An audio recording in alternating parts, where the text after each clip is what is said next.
Hong Kong, en Chine. Une des plus grandes places financières internationales. Le rendez-vous des hommes les plus puissants de la planète. Reda Amalou est français. Son nom n'est pas connu et pourtant c'est un des plus grands architectes du monde.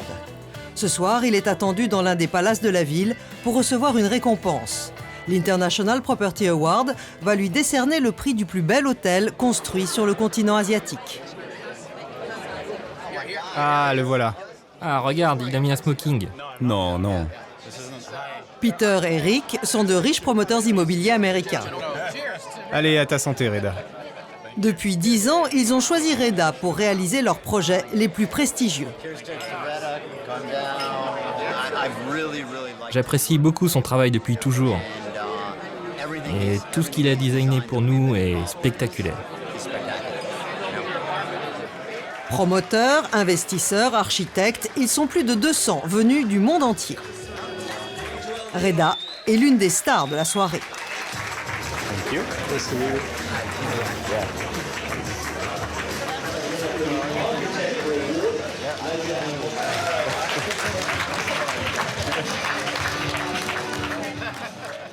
Et l'hôtel qui l'a rendu célèbre, c'est ce palace, construit sur 30 hectares le long des côtes du Vietnam. Il a reçu le prix du plus bel hôtel au monde. Bois, verre, eau, le designer s'est inspiré de l'architecture traditionnelle vietnamienne. Et il n'est pas rare qu'au petit déjeuner, des clients l'arrêtent.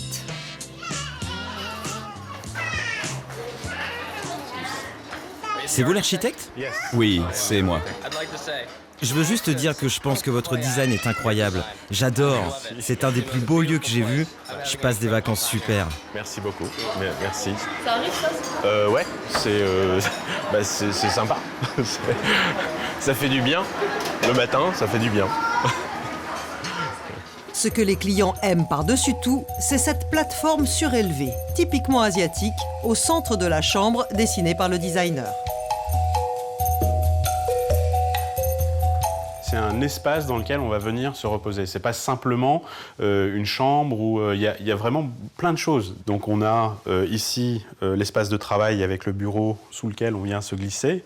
On a ici le lit de repos pour pouvoir discuter avec son conjoint qui prend son bain ici sur le côté. Ici sur l'avant, la partie nuit, donc avec le lit et puis la télé. Donc tous ces éléments sont disposés sur une même plateforme. C'est pas simplement le lit qui est à baldaquin, c'est la chambre qui est à baldaquin. Et puis on se retrouve seul au monde. Le concept connaît un énorme succès. Les touristes viennent du monde entier pour dormir dans cette chambre plateforme, à 700 $ la nuit. Villa inspirée de temples, matériaux raffinés, symétrie parfaite, une sobriété dans le luxe qui caractérise le style de l'architecte. Mais un nouveau challenge attend Reda sur une île déserte. Con Dao, un archipel au large des côtes vietnamiennes qui doit devenir le nouveau paradis des milliardaires. Ici, Reda y construit un hôtel luxueux, mais cette fois qu'avec du bois et des matériaux bruts.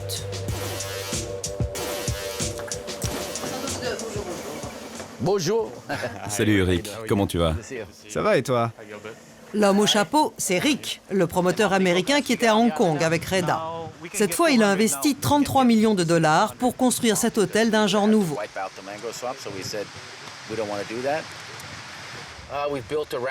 On construit autour des arbres existants. On essaye de ne pas les détruire. Là, c'était que du sable. On n'a rien détruit. Le projet de Rick crée un hôtel de luxe respectueux de l'environnement. Aujourd'hui, les milliardaires sont écolos. Un défi pour Reda. L'hôtel ne peut être construit qu'avec des matières naturelles. Pas de ciment, pas de peinture. Uniquement du bois, du bambou et des matériaux recyclés. Pour décorer les façades, Reda a chiné plus de 300 portes chez les brocanteurs de la région. L'idée du luxe et de l'écologie, c'est aussi d'afficher le recyclage comme quelque chose de positif. Et ici, il est clair, il est visible, et en même temps, il apporte une part d'histoire en fait, du pays. Vernis et peinture sont interdits, le bois reste à l'état naturel. Ça s'intègre parfaitement à l'île. Mais c'est plus que ça. C'est vraiment ce qu'on a envie de faire. C'est pas juste une mode, c'est un choix. On se sent quand même mieux quand on ne pollue pas. Se détendre et ne pas gaspiller, c'est vraiment ce que les gens recherchent aujourd'hui. Ce matin, une livraison est attendue au port. Tout arrive par bateau, écologie oblige. Et en fait, ça, c'est les ossatures bois qui arrivent pour être mis en place pour faire toutes les structures des villas en fait, qui restent à construire. On a une belle livraison quand même. Tout est déchargé avec une seule grue. Il va falloir 3 jours pour vider le bateau. Mais c'est incroyable de voir qu'on travaille avec des méthodes là qui ont 50 ans chez nous. Voilà, nos panneaux bois qui vont au chantier. Et voilà.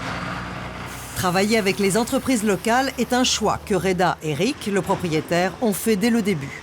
Le chantier emploie près d'une centaine d'habitants de l'île. C'est une démarche que je trouve super positive quand on arrive chez les autres, parce que c'est quand même ça, on vient travailler au Vietnam et puis en même temps on est assez respectueux de leur savoir-faire, de leurs entreprises, d'eux-mêmes et de leur société. On ne peut pas arriver comme ça dans une société qui existe et tout d'un coup décider tout, faire tout comme s'ils n'existaient pas. Tout est fabriqué au Vietnam, même le mobilier de l'hôtel. Reda a rendez-vous à Saigon, dans cette usine de fabrication de meubles. Il a imaginé une table en forme d'œuf. Le premier exemplaire est censé être terminé.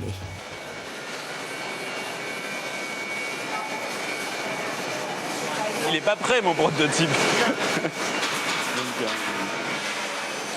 Est-ce qu'ils peuvent l'assembler? À sa grande surprise, un ouvrier sort de la colle. Il ne faut pas les coller ensemble. Les pièces doivent être assemblées. Est-ce qu'ils peuvent m'amener les dessins? On travaille sans les plans, ça doit être pour ça. Chaque pièce est séparée de l'autre. Il ne faut pas les coller. Ok, j'ai compris. Vous avez tous les détails ici. Les ouvriers commencent à construire la table, mais Reda n'est toujours pas content. Ouais, là, on est dans l'approximation la plus totale. Là, c'est n'importe quoi. 3, 4, 5, 6. Il manque 2 pièces. Personne ne comprend ce qui se passe. Ils sont 1, 2, 3, 4, 5, 6, 7. 7 sur une table. Mais la réaction est rapide. Quelques minutes plus tard, les 2 pièces manquantes arrivent. Ah oui, là, on ne pouvait pas faire plus work in progress. Mais en même temps, très souvent, ils sont capables de réagir très très très vite à des problèmes ou à des choses qui arrivent. 1 heure plus tard, le prototype de la table œuf est terminé. Elle correspond exactement à ce que Reda avait imaginé. Et donc ça crée un objet assez beau, assez simple. Hein. Ben voilà, ben ça marche. Originalité, cette création de Reda peut même avoir plusieurs usages. Puis en plus, c'est utilisable pour vraiment comme tabouret et comme table. La table tabouret va être fabriquée en 200 exemplaires. Tous les meubles doivent être prêts dans 6 mois pour l'ouverture de l'hôtel. Valence, dans la Drôme. La Maison Pic, un des restaurants les plus célèbres du monde. En cuisine, Anne-Sophie Pic, la seule femme chef, 3 étoiles en France. Une femme issue d'une longue lignée de cuisiniers. Anne-Sophie est la fille de Jacques et la petite-fille d'André Pic. Le restaurant arbore fièrement ses 3 étoiles depuis 1936. Anne-Sophie a réussi à faire évoluer la cuisine en gardant ses étoiles, mais la décoration n'a pas suivi. Tentures, boiseries, le décor date d'une autre époque.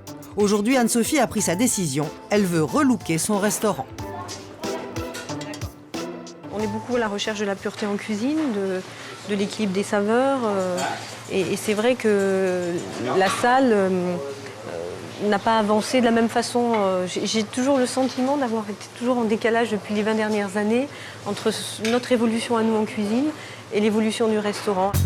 Pour créer un décor à la hauteur de sa cuisine, elle a choisi un homme, Bruno Borionne. Après 25 ans de collaboration avec Philippe Starck, le célèbre designer français, Borionne a pris son indépendance. À son palmarès, les plus beaux palaces du monde entier. comment ça va? Ça va. Enfin, on se voit. Ouais. On se voit souvent en ce moment. Ouais, on se voit pas mal. Le chantier a commencé. Bruno Borion a démoli tous les murs. Là, ça a bien avancé. Ah, c'est bien. Hein. Ah ouais. Dans 2 jours, ils ont fini à côté. Et on attaque les enduits et les peintures. Et voilà. Me tarde de voir. Non, c'est beaucoup d'émotions, cette maison, pour moi. J'y suis terriblement attachée parce que j'y ai vécu toute mon enfance. Alors, les photos, normalement, elles sont dans cette pochette-là. Pour Bruno, la mission est délicate. Il faut changer la décoration tout en gardant l'âme de la maison. Pour ça, le designer a une idée, réaliser une fresque murale avec les photos de famille. Bon, ça devait être votre père, j'imagine. C'est mon père et mon grand-père. Ça ressemblait à un petit gigot. Il était emmailloté comme on emmaillotait les enfants, c'est super mignon. J'adore cette photo. Celle-là, pour moi, c'est la plus jolie photo de toute la sélection. Monsieur Paul Bocuse, Alain Chapelle et mon père. C'est un morceau de la gastronomie, là, qu'on voit. En fouillant les archives, Bruno découvre des dizaines de vieux menus qui l'inspirent. Il en fera un papier peint. Au dos des menus qui étaient présentés dans le restaurant, le père d'Anne-Sophie faisait ses projets d'autres menus. C'est touchant parce que c'est l'outil de travail de quelqu'un. Ouais. C'est la façon dont il va faire. C'est vrai que son écriture est très belle. Réveillon de Noël 1967, voilà. 27 couverts l'an dernier. Là, on est entouré d'histoire. Ici, on peut difficilement en faire abstraction. Non, puis c'est un vrai matériel. Ça existe. Il y a une histoire féconde, riche. Prolongeons-la. Bon, à tout à l'heure. Pas le temps de s'attarder, Anne-Sophie doit repartir en cuisine. C'est David, son mari, et Didier, leur associé, qui s'occupent du chantier. Aujourd'hui, Bruno doit leur montrer le bois qu'il a choisi pour habiller les murs. Une décision capitale. La matière et la couleur vont déterminer l'ambiance du restaurant. Bruno a choisi une essence précieuse, de l'ébène de Macassar. Ah ouais, ça rougit un peu quand même. Ah, c'est beau ça. Super beau. Ouais. Contraste de vert, de noir. Ouais, il est très très beau. Ouais. C'est beau ça, hein? Ouais, il est très beau ce package. C'est top là. Pas mal, hein. Maintenant, on peut rester à cette matité. Moi, j'aime bien. Ah, moi aussi, beaucoup. Ouais. Là, il est super. Là. Parce que brillant, ça fait vite nouveau riche. Ben voilà. C'est important le choix du bois pour les murs? Pour nous, c'est fondamental. C'est indissociable. Ouais. On veut vraiment avoir un univers qui nous ressemble, dans lequel on se sente bien, qui corresponde à la cuisine d'Anne-Sophie aussi, et surtout qui soit à notre image. C'est primordial. C'est une image plus jeune, plus contemporaine, mais tout en restant très chic aussi. On ne veut pas non plus tomber dans un design dans lequel on se reconnaîtrait pas. Ah, ça change. Ah bah oui, ça change. Là, c'est les portes. Cette armoire de famille servait à ranger les menus. Bruno a trouvé une idée pour la mettre en valeur. Ça ressemblera à quoi? Dans la maison, il existe un énorme lustre hollandais. On réinstalle le lustre dans cette armoire et là, l'ensemble de l'armoire est recouverte en miroir vieilli à l'intérieur. Donc ça va faire une espèce de boule à facettes où on va voir ce lustre qui va se refléter à l'infini dans l'armoire. Vraiment d'arriver à associer un meuble comme ça historique de la famille à une idée très contemporaine, c'était pour moi c'était un petit peu l'esprit qu'on veut donner au restaurant. Donc on était tout à fait en phase avec ce projet-là. Direction les Vosges. Une autre tâche délicate attend Bruno Borion. Il a dessiné les sièges du restaurant et confié leur fabrication à une usine spécialisée. Donc voilà la bête. Concevoir un fauteuil pour un restaurant gastronomique est un travail beaucoup plus difficile qu'il n'y paraît. Le premier réflexe que j'avais eu, c'était de les faire en cuir, en me disant c'est plus simple à entretenir. Sauf que c'est moins confortable parce qu'on glisse, parce qu'on a chaud.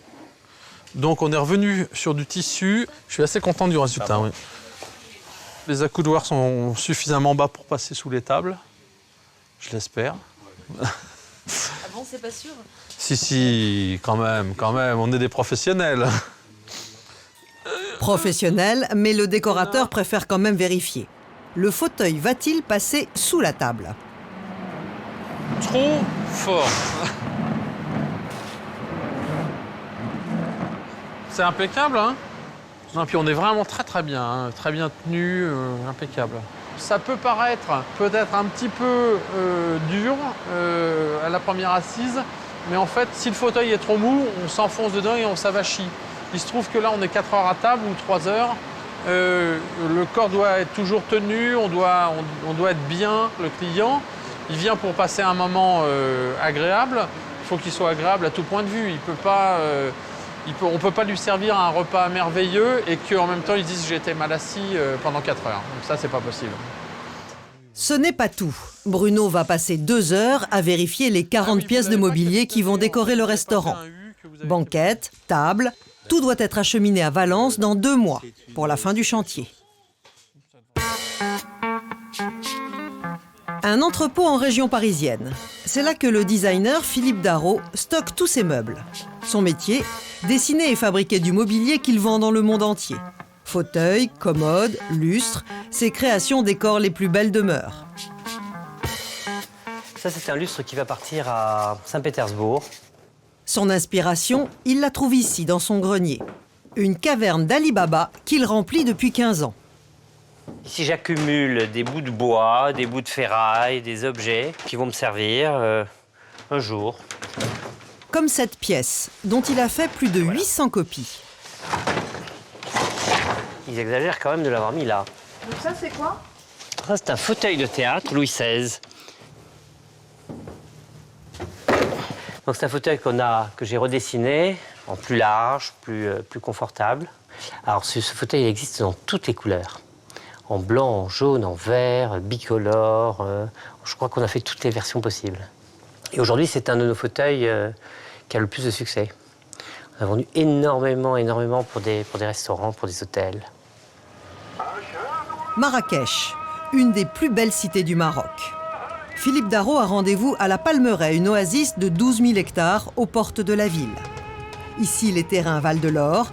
Palaces et villas sont parmi les plus luxueux du pays. Le designer décore une des plus belles demeures de la région. Merci. Cette villa de 1000 mètres carrés. Monsieur Barian. Comment allez-vous? Ça va et vous? Jean-Baptiste Barian est l'architecte du roi. C'est lui qui a insisté auprès du propriétaire, un riche promoteur marocain, pour faire appel à Philippe. Donc d'ici 2 jours, le parquet est en place. Parfait. Alors voilà ce que fait le peintre selon les instructions. Avec les petits dégradés là. Là, il y a des détails, ça rend mais très bien. La petite frise, là, je trouve extraordinaire. On a l'impression qu'elle est en métal. Ça rend très bien. C'est super. Une demeure exceptionnelle. Chaque mur est sculpté et peint à la main. Dans chaque pièce, des matériaux précieux. Pour le hammam, des mosaïques venues de Murano en Italie. Les propriétaires ont fait de leur villa un véritable petit palais.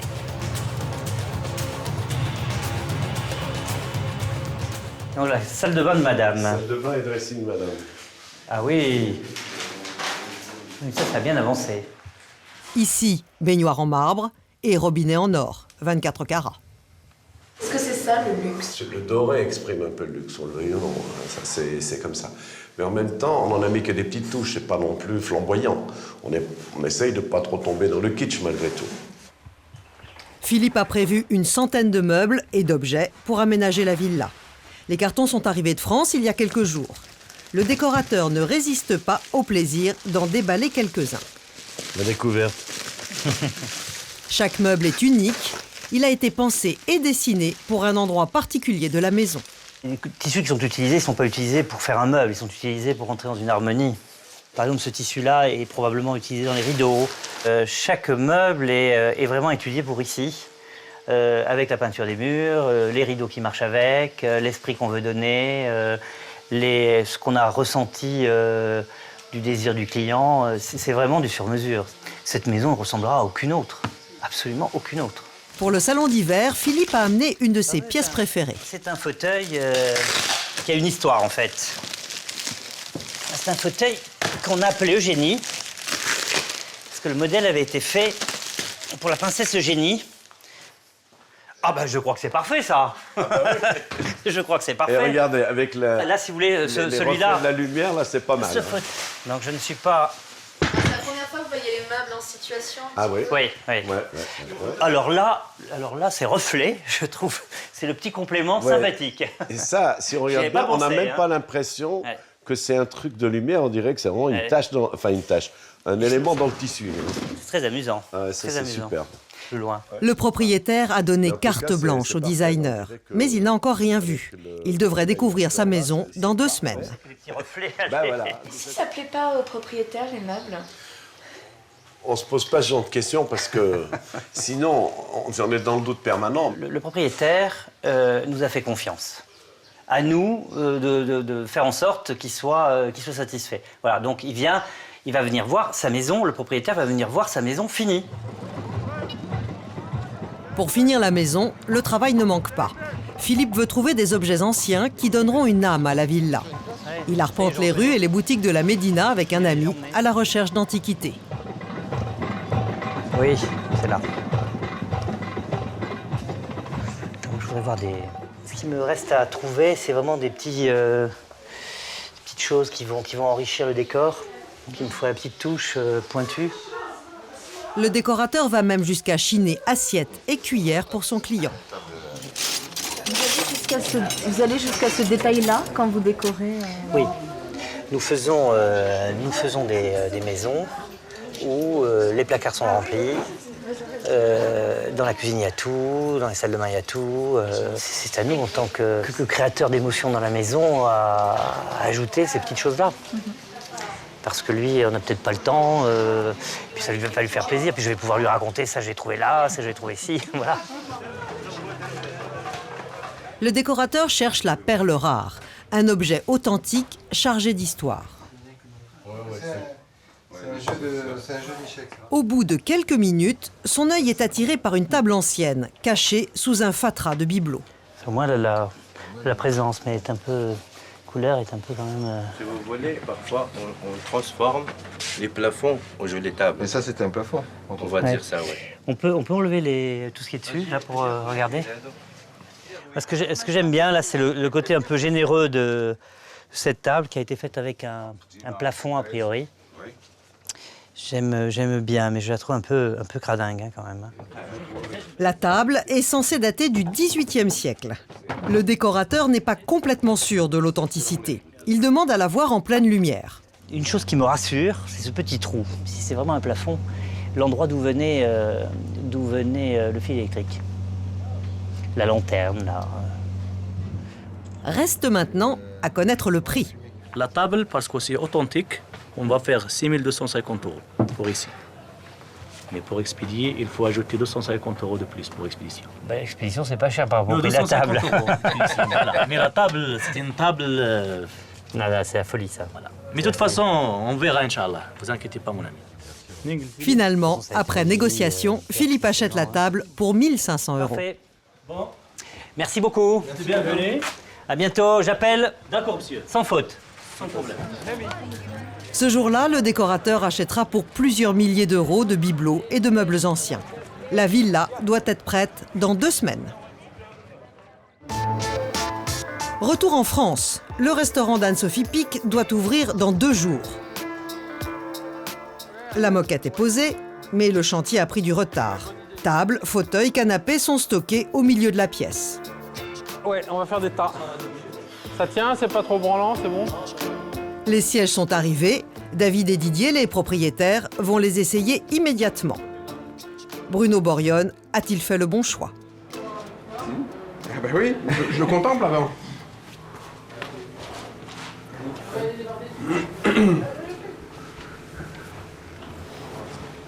Très bien assis. Impeccable. Non, on est très bien assis. Oui. Après les fauteuils, la banquette. Cette fois, il y a un problème.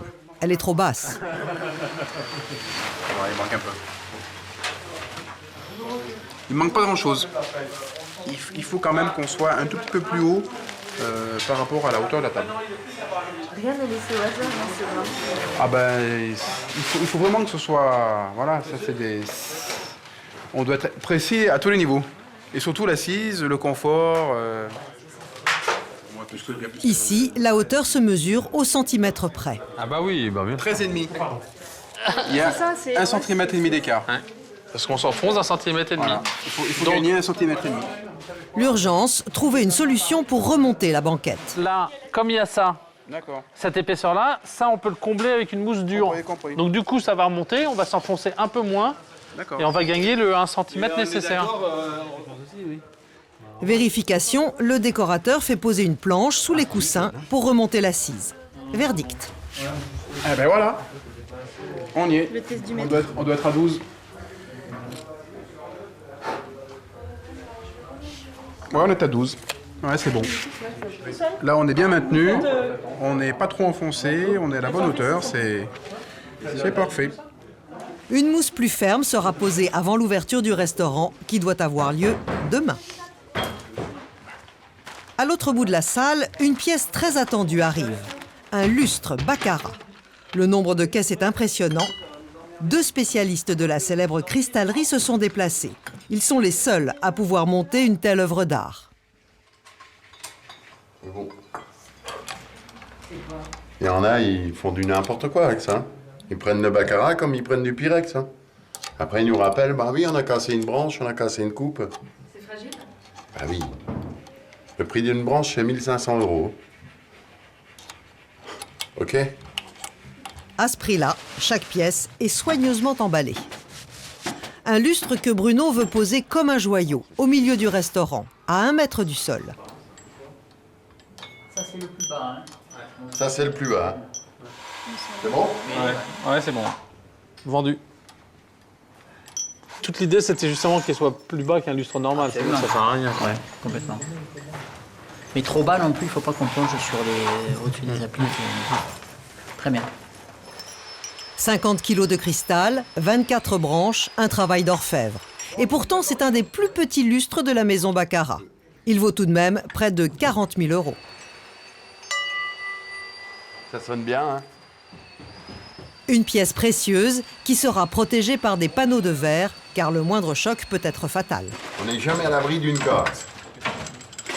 Tant qu'il n'est pas fini, tout terminé, ça peut casser. Après 2 heures de travail minutieux, Bruno découvre le lustre illuminé. Le résultat est encore plus spectaculaire qu'il l'avait imaginé. C'est beau l'effet des trucs là. C'est dingue. Comment c'est beau. En fait, dans le vitrage, il y a un grillage métallique. Et en fait, je pense que c'est les lampes qui se reflètent dans tous les fils du grillage qui créent ces traits de lumière. Alors là, pour le coup, dis donc, je ne savais même pas que ça allait donner ça. Mais tu sais quoi? Ça va disparaître avec les abat-jours. Ah ouais? Ouais. Ah, c'est dommage. Le designer décide alors de ne pas poser les abat-jours. Mais David n'est pas convaincu. Je trouve que ça n'est pas fini, ça, les abat-jours. La scie, elle est là-bas, à côté. Je trouve que ça n'est pas fini. Moi, j'aime bien les surprises liées à des effets qu'on découvre comme ça. Il arrive à voir ce qu'il veut quand même. Hein. J'ai l'impression. Ah, mais quand il sera parti, on va les mettre, hein, rassurez-vous. Moi, je le laisse faire, hein, mais une fois qu'il va partir. Le lustre est monté, mais Didier et David s'interrogent. Cette fois, ils le trouvent trop haut. Comment? Si on veut le descendre. Non, mais c'est pas ça qu'il faut. Ça, c'est Non, mais attendez, pour le descendre, il faut le démonter. Ah, voilà. Bah oui. Pourquoi? Ah, faut le Non, démonter. mais attendez, vous croyez qu'on descend un lustre Baccarat comme ça? Alors, il faut tout démonter. Moi, je me dis, tu le tiens, je descends. Alors, jamais, ne faites jamais ça. Jamais ça. Ça a dû bien arriver plus d'une fois. À l'hôtel Crillon, par exemple. Ils ont décroché la chaîne, ils croyaient que ça a fait... Hop, les branches par terre, crac, crac, crac, crac, crac. Bah non, ils refont, hein. Mais une branche, ça vaut 1 500 €. Effectivement. On va vous laisser faire. C'est pour ça que je vous dis, je connais, il faut le démonter. Il est à la hauteur des yeux. Après, j'ai peur que... On pensait peut-être un peu plus bas, mais s'il est plus bas, on va plonger à l'intérieur du lustre, ça va pas être très beau. Ce qui est quand même joli, c'est de voir aussi le... Non, non, je pense que c'est bon. Bien. Tu vois, ça sert d'avoir un décorateur quand même. Hein? Il a raison. Ça sert d'avoir un décorateur. On aurait dû en prendre un sur le chantier. Hein. L'ouverture du restaurant est proche. Tous les corps de métier travaillent en même temps. L'ébène est posée au mur. L'armoire de famille vient d'arriver. Bruno met la main à la pâte. Ah tiens, Bruno est en train de porter l'armoire. Ah, c'est bon. Doucement, doucement. Ça va passer, là. Au dernier moment, le décorateur décide de donner une dernière couche de peinture sur le plafond. Non, mais là, il ne faut pas rester dessous, s'il vous plaît, là, parce que vous allez prendre la peinture, vous allez m'engueuler après. Mais non. Ah ouais, non, mais... Mais malgré toutes les précautions, une catastrophe se produit. Il y a une tache sur le canapé. Une tache au canapé? Ouais, c'est de la glycéro. C'est de la peinture. Oula. Ah, effectivement. Ouais. En plus, c'est sur le côté. Oh là là. Non, Hors de question d'installer un canapé avec une tache. Bruno doit trouver une solution. C'est un peu chiant quand même. Merde, on a réussi à tout tenir propre là. Bah, ce qu'il y a surtout d'embêtant, c'est que là, c'est le passage, donc on voit beaucoup. Bruno essaie de faire disparaître la tache, mais sans succès. Bah, c'est pas très probant. Hein. Vous savez ce qu'on fera dans le pire des cas? Si ça vraiment ça s'en va pas, on le changera, on le mettra là-bas. Le côté est moins visible quand même. La tache aura-t-elle disparu demain? La journée s'achève. Il ne reste plus que 12 heures. Demain soir, le nouveau restaurant Pic ouvrira ses portes.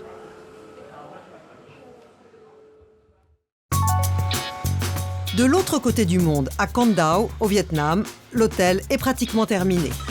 2 mois sont passés. Les dernières villas sont sorties de terre. Reda, le designer, retrouve Rick, le propriétaire. Quelques détails restent encore à régler. Hi. Comment ça va? Bon alors, ça avance? Ouais, le chantier avance bien, on y arrive.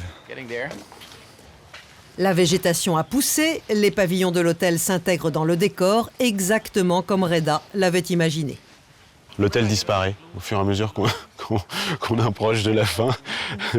Il disparaît, en fait, il se désintègre dans la nature. C'était le but, en fait. C'est assez beau. Inspection des chambres, 150 mètres carrés avec vue sur la mer. Prix de la nuit, $600.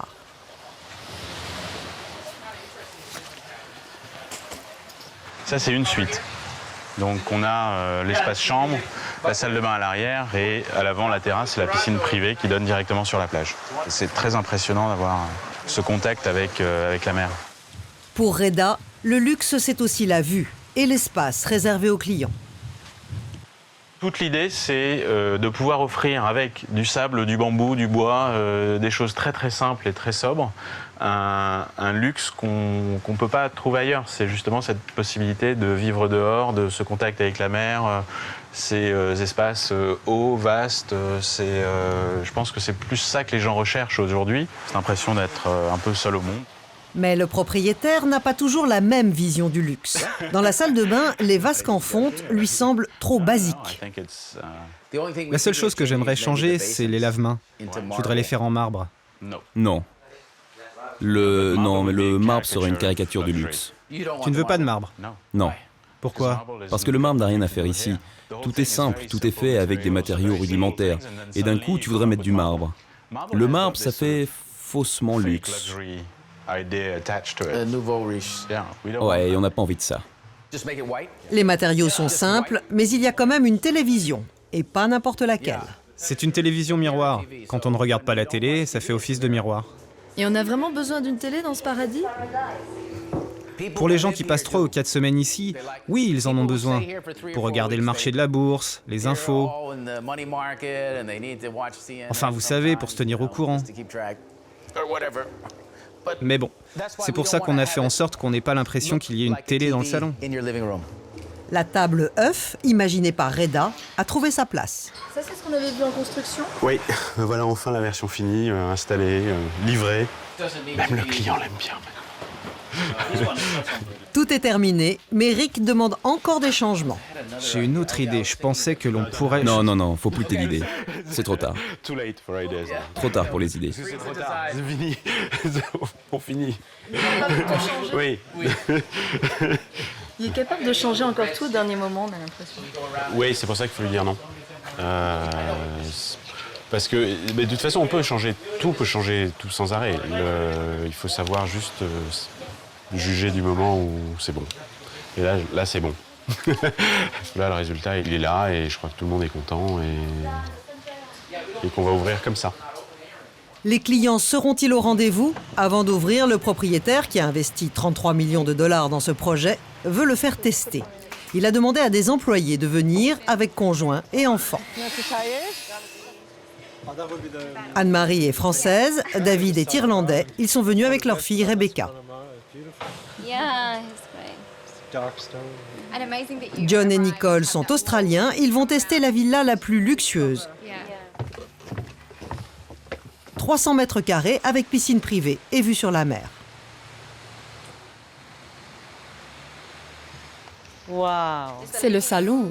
Regardez les couleurs. C'est parfait.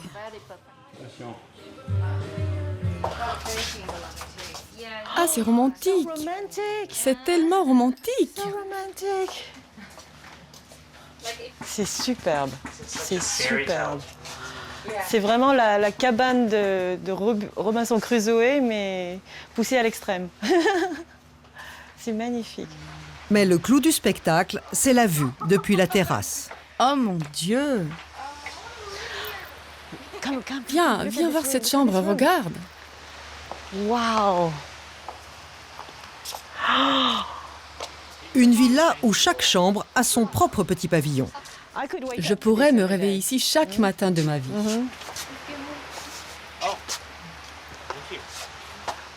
Cheers! Ah, c'est la salle de bain.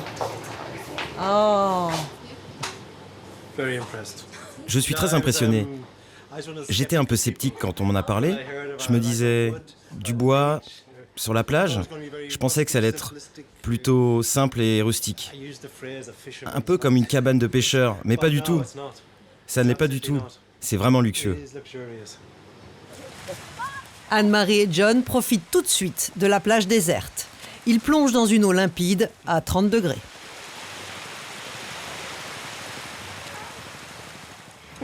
Ah, vraiment, la vie est dure.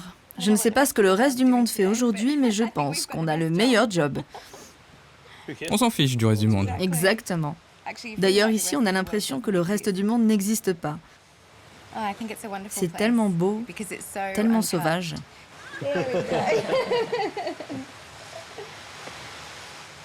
Elle est trop bonne, l'eau. Elle est hallucinante.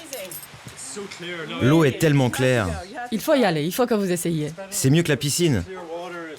C'est de l'eau transparente. J'ai même vu des poissons. Il faut que vous y alliez. Il y a des petits poissons. Vraiment? Ils nagent à la surface. Des vacances de rêve, cuisiniers et majordomes sont à disposition dans chaque villa pour 3 000 $ la nuit. Le soir même, le propriétaire organise un barbecue sur la plage avec les officiels de l'île. Au menu, champagne et fruits de mer grillés. L'occasion pour Reda de recueillir les premières impressions des invités. Alors, ça vous plaît? Attends, il faut que je réfléchisse. Oui. Il faudrait regarder la vue incroyable de l'océan, mais je me retourne tout le temps pour admirer la villa. C'est tellement beau et chaleureux. L'hôtel de Kandao va ouvrir ses portes. Les touristes venus du monde entier pourront bientôt jouer les Robinson Crusoe de luxe. Retour au Maroc, à Marrakech. Dans la villa de la Palmeraie, c'est l'effervescence. Pour Philippe Darro, c'est la dernière ligne droite. Le propriétaire arrive dans 2 heures. Il faut aménager la maison, rien n'est prêt. Philippe commence à stresser. La tête de lit, elle va en haut, hein. On va mettre le tapis dans l'autre sens, ce qui va permettre de conserver un peu de plancher. J'ai pas assez de monde, là. Vous êtes libre? Vous voulez m'aider? Bon, alors venez avec moi.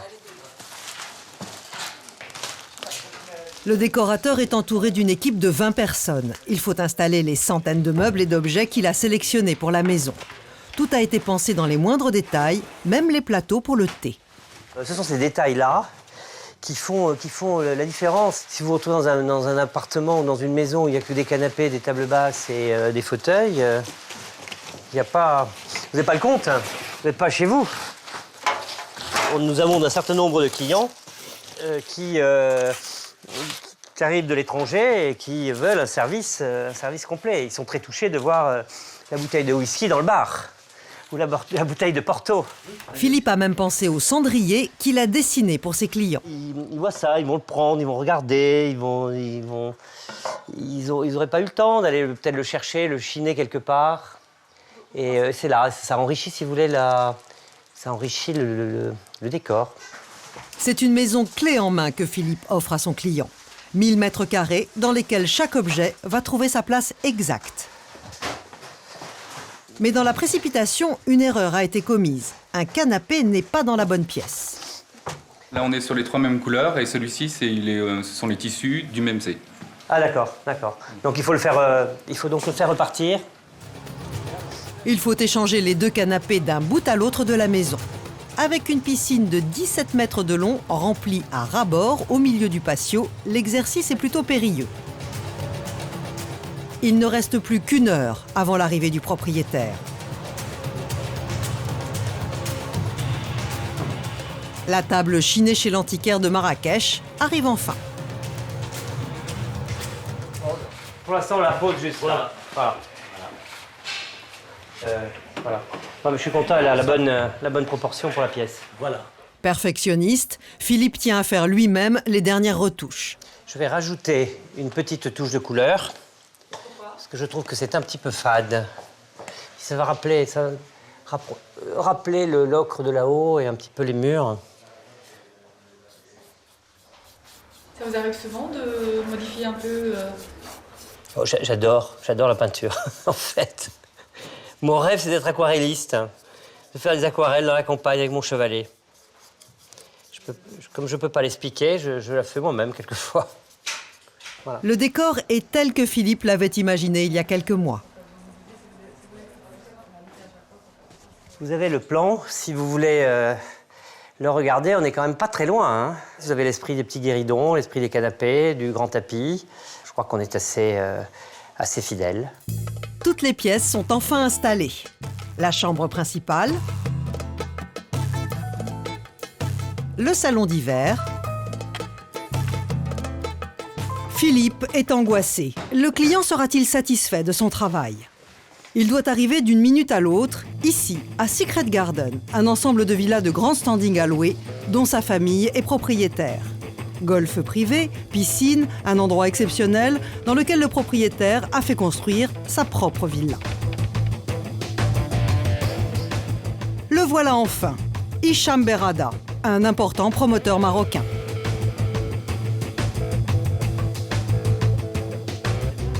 Bonjour Philippe, comment ça va? Bonjour. Ça va? Vous allez bien vous? Oui. Bonjour Jean-Baptiste, comment ça va? Ça va et toi? Ouais. Ici, c'est le salon marocain.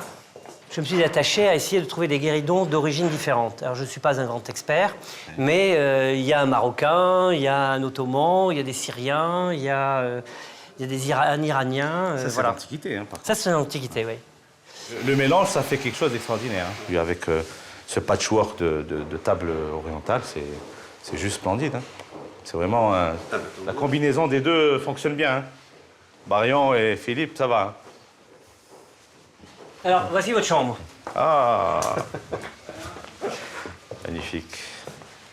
Cette lampe est juste fantastique. Alors là, vous savez ce que c'est, ça, cette lampe? Les réverbères des Champs-Élysées étaient faits avec cette base-là. Donc, moi, j'en ai récupéré un ancien que j'ai fait remouler.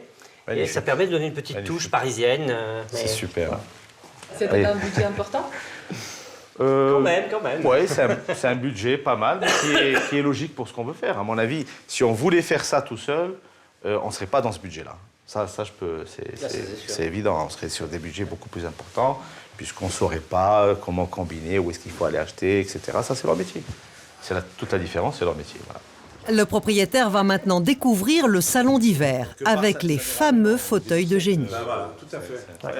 Ça fait aussi un peu colonial, non? C'est un petit peu ce côté Napoléon III aussi. On est dans un musée ici, hein, finalement. Non, surtout pas. Non, on est dans la maison de quelqu'un. Oui, absolument. Dans la maison d'une famille. Bah oui. Puis c'est aussi le contre-pied de la mode, de ce qui se fait dans les riades, un petit peu pour les bobos. Absolument, parisiens, c'est ça. Très zen avec des simples déjemates. Là, au contraire, c'est renoué avec une tradition un peu plus fastueuse, je dirais. Et donc voilà Le salon, à mon avis, où vous allez vous tenir le plus l'été. Voilà, cette table-là. Philippe ne résiste pas au plaisir de raconter l'histoire de la table ancienne. Cette table, je l'ai achetée à Marrakech, mon dernier passage. Et j'ai trouvé ça amusant parce qu'en fait, elle est faite avec un plafond. J'ai conservé volontairement le trou. Oui. Ça fait un sujet de discussion, hein, parce que quand tu inviteras les gens pour prendre du thé, là, tout de suite... Ah oui, c'est quoi le trou? C'est un plafond. Le client est ravi. C'est vraiment super. Philippe respire. Choisir réellement les éléments qu'il faut, ça prend du temps, ça prend beaucoup de recherche, et ça, ils savent le faire, et non, bien fait. Bravo, hein. Santé. À votre santé. À votre santé, à vous aussi. À votre succès, et à la prochaine maison, on va dire. Hein. Voilà. Ah, merci. À Valence, dans la Drôme, le restaurant Pic est terminé. Dans quelques heures, il accueillera ses premiers clients. Le chef, Anne-Sophie, revient de voyage. Elle découvre le décor, à commencer par la fresque des anciens menus de son père à l'entrée du restaurant. Ça, vous me l'aviez plus ou moins dit. Ouais, c'est la surprise. La surprise du chef. Et c'est vrai, retrouver les écritures de mon père, ça, c'est beaucoup d'émotions. Hein. Vraiment, les passes de homard là-haut, enfin, ça, c'est... Les passes de homard. Même les dessins des assiettes. Ouais, ça, c'est superbe. Et puis le caviar fait de l'URSS, alors ça, c'est pas mal aussi, parce qu'on voit tout de suite qu'on n'est pas dans la même époque. C'est fou parce que ces filles, je les connais, et là, je les redécouvre complètement. Déjà, en plus de ça, il y a le fait d'avoir tout agrandi, donc ça donne une force au... Sur l'autre mur, les photos de famille. Celle-ci, j'adore celle-ci. Bon, ça, c'est extraordinaire. Là, ça fonctionne bien, ça, c'est bien. Non, je suis assez content, c'est exactement... c'est superbe. Exactement ce qu'il fallait faire. Ah, c'est magnifique. Magnifique. C'est très émouvant de voir ça.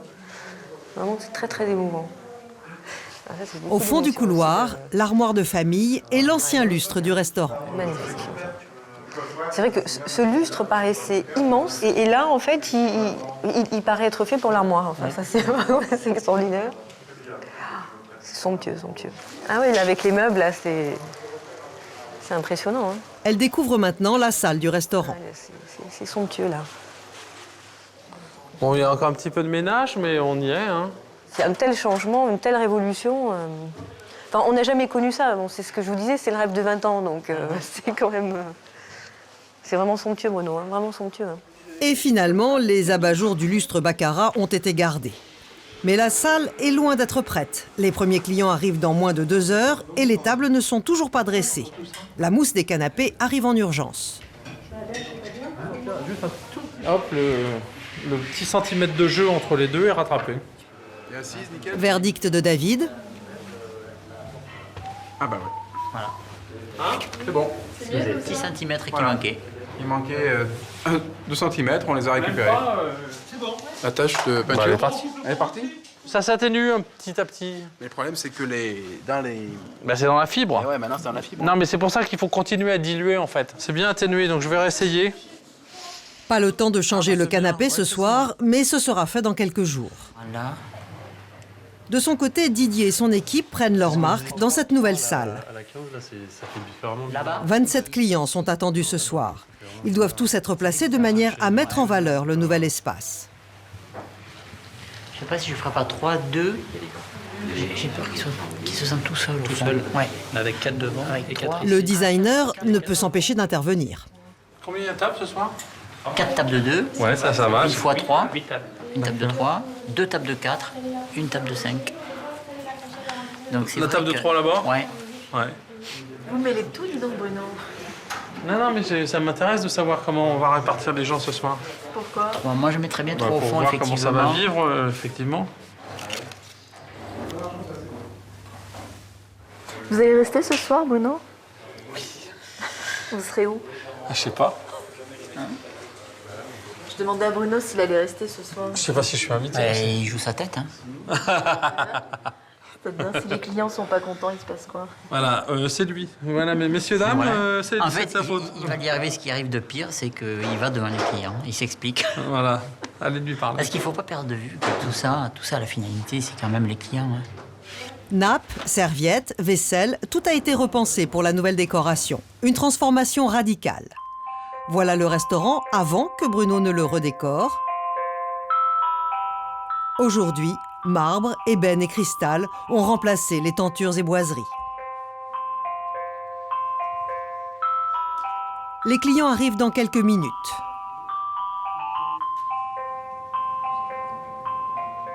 Anne-Sophie sort de la cuisine pour voir la mise de table. La lumière et... Je suis très émue, moi. C'est sûr, c'est émouvant. La mise de table est belle aussi. Ah oui, je suis heureuse. Oui, je suis très émue, en fait. Mais je vais pas pleurer devant vous, hein. Non, non. Non, mais je pense à mon père, parce que quelque part, je me dis que c'est...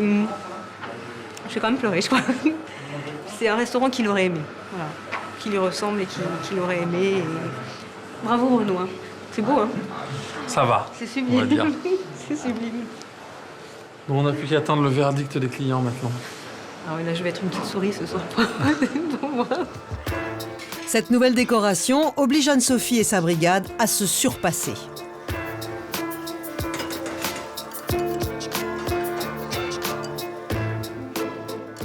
Bord d'assiette, les gars, n'oublie pas. Et on va de moins en moins oublier parce que vu l'éclairage qu'on a dans la salle, là, la moindre trace, ça va se voir. Là, enfin, le restaurant va être conforme à l'esprit de la cuisine que je souhaite. Et là, j'ai un écrin superbe, la lumière tombe pile au niveau de l'assiette. Donc, il faut encore qu'on soit meilleur. Les premiers clients sont là, ce sont des habitués. Ce soir, ils redécouvrent les lieux. Ah ouais. Le grand-père. Oh, c'est bien. Ça, c'est Jacques, enfant. Oui. C'est émouvant, hein, de voir tout ça, hein, franchement. Le lustre de la salle violette. Vous vous souvenez du lustre qu'il y avait au fond? Oui, oui, bien sûr. Voilà, qui était doré. Oui. Voilà, et l'armoire. Excellent. Qui a été un petit peu revisité avec le miroir à l'intérieur. Oui. Les portes qui ont été mises de façon à ce qu'on puisse les voir. C'est très, très beau. C'est super. Très, très beau. Ça a beaucoup changé? Ah oui, on est dans un autre contexte, on ne reconnaît plus là, non. Oh, mais c'est magnifique, David. Ah bah oui, alors là, votre architecte... Ah bah, il a la décoration. J'avais peur que vous disiez du mal, hein, c'est pour ça, j'ai Oh là là, je suis sûre, puis c'est vraiment de bon goût, c'est doux, c'est vraiment... C'est vraiment une réussite. La salle se remplit. Pour tous, c'est la même surprise. En fait, c'est complètement transformé parce que c'est beaucoup plus aérien, beaucoup plus moderne et en même temps c'est chaud, chaleureux. Non, c'est très chouette. Dans un coin du restaurant, Bruno guette les réactions des clients. Il y a un truc qui est très grisant, c'est le moment où les gens s'approprient l'endroit. Ça, c'est la partie quand même la plus intéressante d'un projet. Le travail du designer est terminé. Demain, Bruno Borionne repartira sur un autre projet. Il devra relever, une fois encore, un nouveau défi.